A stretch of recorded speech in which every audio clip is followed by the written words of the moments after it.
यति बेला चाहिँ म दाइलाई कुर्दैछु। दाइ आउँदै हुनुहुन्थ्यो यताबाट। खोइ ओ दाइ आउनुभयो। दाइ दर्शन हजुर कहाँ तपाईँलाई कुर्दा कुर्दा म त कहाँ पागलै भइसक्यो नि। कति ढिलो आउनुभयो त नि? माथि बसेको तपाईँ यहाँ आएर बसिनु भएछ। ओहो ल सरी त्यसको लागि होइन। अनि अहिले नेपालमा अब चुनाव सकिसकेको छ होइन। अब भोटसोट गर्ने कार्यक्रम चलिरहेको छ। तपाईँलाई कसले जित्छ जस्तो लाग्छ?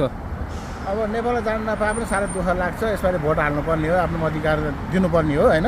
हजुर तर आउनु त नयाँ अब घन्टी नै आइरहेको छ। घन्टी नै आउँछ भने 100% छु हामी चाहिँ। बालेन शाह जित्छन् त 100%। हेरौँ त लेट्स सी। किनभने अब झापाको जनताले चाहिँ अलिकति अब पहिलाको पुरानालाई चाहिँ हटाएर नयाँ रूप देख्ने हो भने, उहाँहरूले सोच्ने हो भने चाहिँ पक्कै नै नयाँलाई चान्स दिने हो। नेपाललाई नयाँ मुहार फेर्ने हो भने चाहिँ बालनलाई दिनुपर्ने हो। तर 100% आउँछ भन्ने चाहिँ लाग्छ है। ल अब हेरौँ है त लेट्स सी। अब भोलि के हुँदो रहेछ? बालेन शाह जित्दो रहेछन् म कि त नै? एकदम ढुक्क छु होइन। हामी परदेशमा बसेर पनि एकदम साह्रै ढुक्क छौँ होइन। नेपालमा इलेक्सन भएको छ, खुसी लाग्छ, दुःख पनि लागेको छ। हाम्रो इलेक्सनमा हान्न पाएका छैनौँ होइन।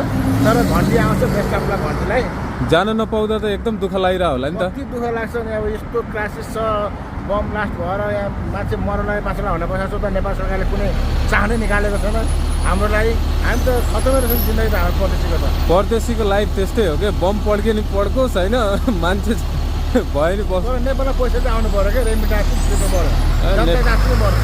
हो नेपालमा त अरू देशभन्दा हाम्रो कन्ट्री चाहिँ साह्रै दुःख लाग्छ हो। दुःख लाग्छ। तर यही अनुसारले चाहिँ त्यो घन्टी आउनुपर्छ भन्ने जस्तो है म चाहिँ। ल हेरौँ है त भोलि बिहानसम्म कसले जित्छ थाहा हुन्छ है। घन्टी हो नि स्पेसल।